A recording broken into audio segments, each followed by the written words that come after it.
Direto da redação. A Comissão de Constituição e Justiça do Senado aprovou, agora vai para plenário, né? Então isso não é ainda, não é fatura liquidada, não. Mas nós vamos entender aqui, vamos desdobrar essa reportagem aí com a Priscila Mazenotti. A Comissão de Constituição e Justiça do Senado aprovou uma proposta que altera os prazos da lei da ficha limpa. Ela reduz o prazo de inelegibilidade de políticos condenados. Hoje, pela lei da ficha limpa, ficam inelegíveis por 8 anos os condenados por decisões colegiadas, mas esse prazo só começa a contar após o cumprimento da pena. Ou seja, era a pena mais 8 anos. Agora, com a aprovação desse projeto, o prazo é de 8 anos corridos a partir da condenação.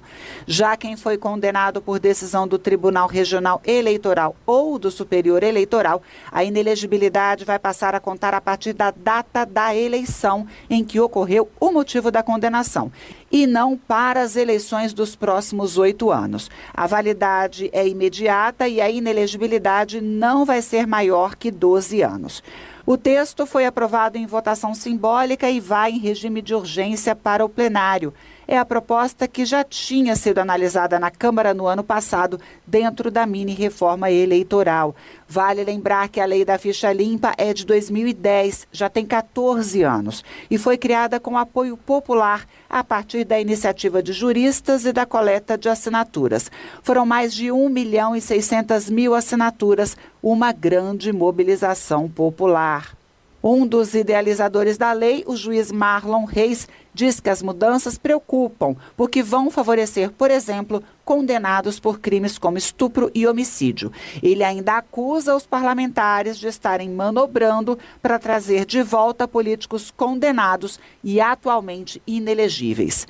Então, como a contagem do prazo de 8 anos inicia não do trânsito em julgado, mas da decisão do órgão colegiado, quando eles terminarem o cumprimento de pena, já haverá passado o prazo da inelegibilidade. E a outra é que eles estão tentando, contra todos os marcos legais, restabelecer a elegibilidade do ex-presidente Jair Bolsonaro contra o que foi pretendido pela lei da ficha limpa, que considera que pessoas que perderam eleições também podem ser condenadas. A acusação prontamente rebatida pelo senador Everton, do PDT do Maranhão. Segundo ele, trata-se apenas de uma correção de distorções. Houve muita má-fé ou má vontade de alguns setores que desinformam a população em falar que nós estamos querendo facilitar a volta ou a vinda de pessoas que são ficha suja para voltar a fazer política. Isso não é verdade. Tem casos que passaram 14 anos, 10 anos e não foi julgado esses casos. Sabe o que aconteceu? Ele está há 10, há 12, há 15 anos fora da disputa e um dia, quando o tribunal transitar e julgar o processo, ele vai começar a cumprir uma pena de 8 anos. Isso é inacreditável.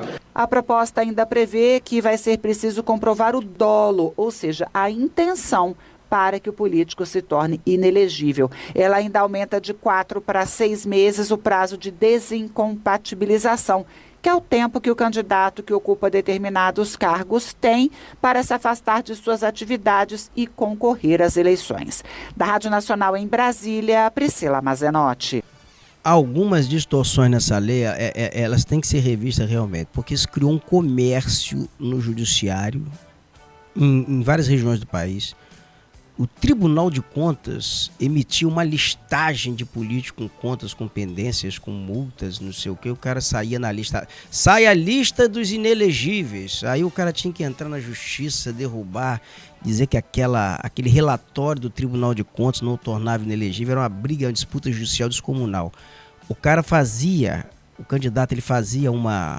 ele entrava na disputa subjúdice, já entrava perdendo, porque o adversário dele explorava, dizendo que ele não ia assumir o mandato, que não ia ter eleição, que era uma desgraça. Então, algumas distorções na lei da ficha limpa, elas realmente precisam ser corrigidas. No Rio de Janeiro, tinha um desembargador que ele foi aposentado pelo Conselho Nacional de Justiça, porque tinha venda de lista de políticos elegíveis e não inelegíveis. O cara tinha um comércio lobistas procuravam políticos que seriam candidatos dizendo, olha, o senhor tem uma pendência aqui e a gente pode tirar o senhor dessa lista. Ou então vendia o seguinte, olha, eu posso incluir o seu adversário nessa lista. O senhor vai para a rua, vai bater nele, vai dizer que não vai assumir, vai criar um problema para ele, já vai queimar na largada. Teve um desembargador no Tribunal de Justiça do Rio de Janeiro que ele foi aposentado pelo Conselho Nacional de Justiça por conta disso. E, a rigor, eu acho que o maior julgamento de político é a urna. É a urna. Você vai tirar o político da disputa eleitoral. Eduardo Cunha foi lá e elegeu a filha, usando os mesmos expedientes. Foi lá e elegeu a filha. E continua uma figura influente no cenário político, adiantou de que. E o grande julgador de um político tem que ser o eleitor. E o eleitor se associa muitas vezes ao político que pratica corrupção eleitoral. Seja por interesses financeiros, seja por venda de votos, seja por necessidade, não vou discutir aqui, cada um tem suas razões, eu não vou entrar nesses méritos, porque não estou aqui para fazer isso. Mas o eleitor, ele se associa ao político corrupto também. Então há a corrupção eleitoral, mas há o corruptor eleitoral e tem o corrupto eleitoral. Tanto é que nesses casos de corrupção eleitoral, quem é punido não é só o político não, é o político que compra voto e o eleitor que vende também. Ele também é punido. São as duas faces da moeda. A corrupção eleitoral é crime para quem vende voto, para quem compra. E você está aí no Congresso Nacional cheio de políticos que praticam condutas que são antirrepublicanas e que estão no exercício do mandato e que se elegem com boa votação. Então não cabe aqui a justiça apenas impor, a justiça dizer, olha, esse aqui não vê, esse aqui cometeu o crime, tem que punir, tem. Flagrante delito, você tem que punir, tem provas, tem que punir, o cara tem que ser punido, tem. Isso é a regra, tem que ter regra. Mas o melhor julgamento de um político corrupto é a urna, quando ele perde a eleição, quando o eleitor diz, não quero mais você, e sai fora dele, vai saindo. Mas enquanto prevalecer a necessidade extrema, enquanto prevalecer o nível de pobreza que tem, as pessoas numa dependência do Estado tremenda, as pessoas independentes de remédios, as pessoas dependentes de renda, as pessoas estão sem o que comer dentro de casa. E nessa eleição nós estamos assistindo em algumas cidades, como é o caso de Campos dos Goytacazes, é o caso de Rio das Ostras e tantas outras cidades, as pessoas sem água para beber. Porque tem a concessionária que está cortando água de todo mundo, as pessoas não têm água para beber. Daqui a pouco veremos surgir aí, emergir uma indústria de carro-pipa.